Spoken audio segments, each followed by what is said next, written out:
Hello everyone. तो जैसा कि आप अपनी स्क्रीन पे देख सकते हैं, यहाँ पे 5 रिकर्सिव सीक्वेंसेस लिखी हुई हैं। तो बेसिकली ये सारी जैम के पीवाईक्यू से पिक की हुई हैं।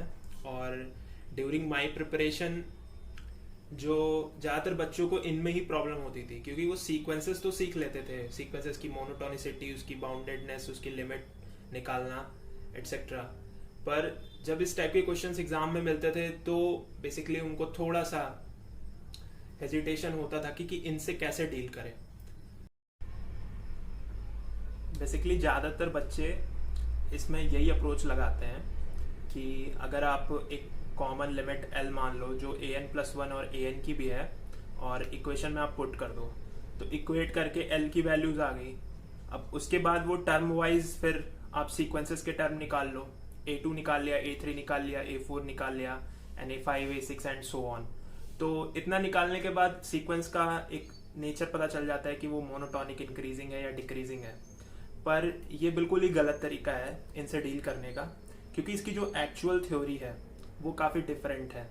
वो न्यूमेरिकल एनालिसिस से आई हुई है, और उसके बाद हम उसको कनेक्ट करते हैं अपने जो वन वेरिएबल कैलकुलस के साथ। तो हम पूरी लेक्चर सीरीज में रिकर्सिव सीक्वेंस में वही जानने की कोशिश करेंगे, और मेरी पूरी यही कोशिश रहेगी कि आपको कितना अच्छे से कनेक्ट करवा पाऊँ। तो अगर आपने अपनी बीएससी में न्यूमेरिकल एनालिसिस पढ़ा होगा तो आपने ये दो नाम जरूर सुने होंगे, एक रंगे-कुट्टा मेथड और न्यूटन्स मेथड।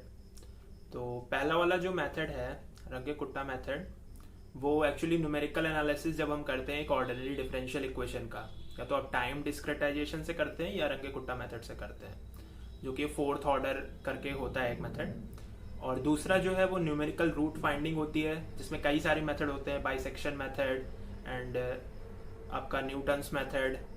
तो बेसिकली हम एक प्री कैप देने के लिए न्यूटन्स मेथड सबसे पहले मैं एक्सप्लेन करूंगा यहाँ पे, तो आपको थोड़ा सा आइडिया लगेगा कि ये रिकर्सिव सीक्वेंस फॉर्म कैसे हो रही है।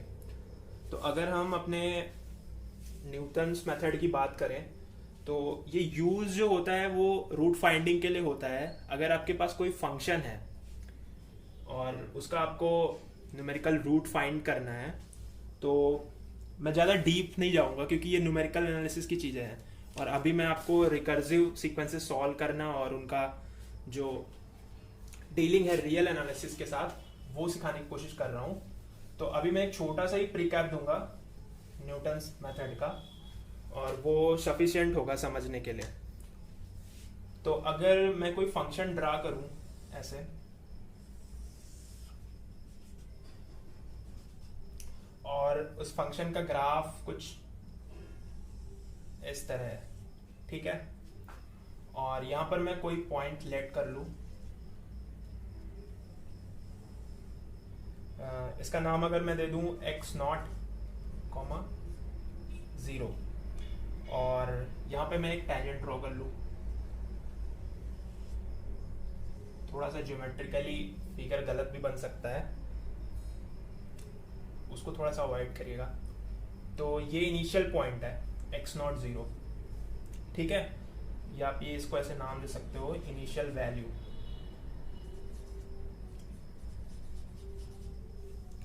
दूसरी बात, ये टैंजेंट जो मैंने ड्रॉ करी है ये आके एक्स एक्सिस को काटेगी। अब जहां पर ये कट करेगी एक्स एक्सिस को, इसको आप नाम दे दो x1, 0, ठीक है। और फिर से इसकी लोकेटिंग यहां पर करते हैं फंक्शन पे।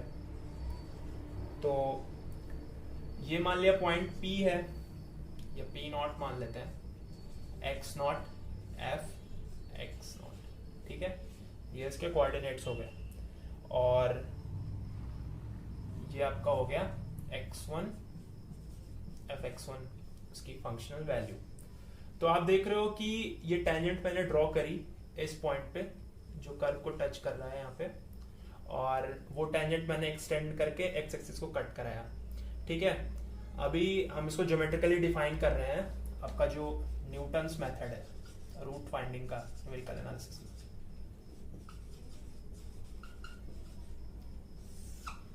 दूसरी बात, जब हमको यहाँ पे x1 मिल गया, फिर से हम यहाँ पे टैंजेंट ड्रॉ करेंगे, और वो फिर से आके यहाँ पे एक्स एक्सिस को कट करेगी।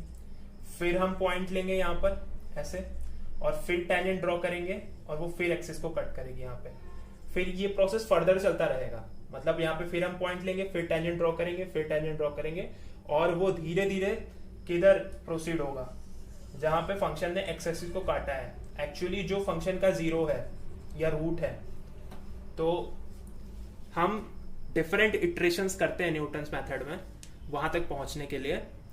तो सबसे पहले आपने अगर 12th लेवल की कैलकुलस में इक्वेशन ऑफ टेंजेंट पढ़ा होगा, तो उसमें एक टेंजेंट की इक्वेशन क्या होती है, अगर हम इससे इंटर रिलेट करें इस पॉइंट पर x नॉट पर, अगर हम इंटर रिलेट करें और इस टेंजेंट की अगर हमको इक्वेशन चाहिए, तो वो हो जाएगी y minus f x naught equal to f dash x naught x minus x naught. Okay, तो बेसिकली वो होती है y minus y one equal to आपका slope into x minus x one.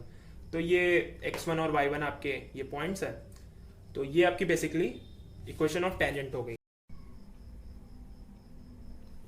तो अभी आप देख सकते हो कि ये इक्वेशन ऑफ टेंजेंट है यहाँ पे, और p नॉट पे हमने पूरा टेंजेंट लिखा है इक्वेशन उसका, और वही टेंजेंट आके ये एक्स एक्सिस को यहाँ पे x1, 0 पे कट कर रहा है। तो ऑब्वियसली बात है कि ये पॉइंट इस इक्वेशन को सेटिस्फाई करेगा। तो अगर इस पॉइंट को हम इसमें पुट कर दें, तो 0 minus f x naught equal to f dash x naught x one minus x naught, and simple solving है यहाँ से, x one minus x naught equal to minus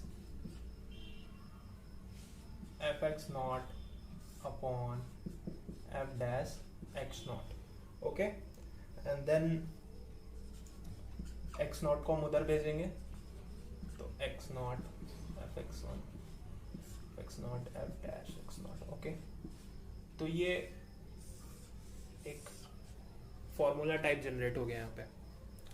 तो अभी ये हमारा फर्स्ट टेंजेंट जो हमने यहाँ से जो हमने इनिशियल वैल्यू कंसीडर करी है उसके रिस्पेक्ट में ये पहला फॉर्म है। तो अभी अगर हम इसको और इंड्यूस करते जाएं आगे आगे, मतलब हम सेकंड टेंजेंट पे काम करें, फिर ये थर्ड पॉइंट आगे बढ़ते चले जाते हैं, तो हम बेसिकली अगर हम यहाँ पे x2 अगर इसका अगला लोकेटिंग करेंगे इस जगह पे x2, 0 रखेंगे, तो फिर से पॉइंट पुट करेंगे, तो वो अगली इक्वेशन आ जाएगी। तो हम यहाँ पे कर क्या रहे हैं, अगर x1 बराबर x not minus f x naught f dash x not है, तो धीरे धीरे अगर हम आगे बढ़ेंगे, तो अगर हम x2 करेंगे तो ये x1 पे जाएगा,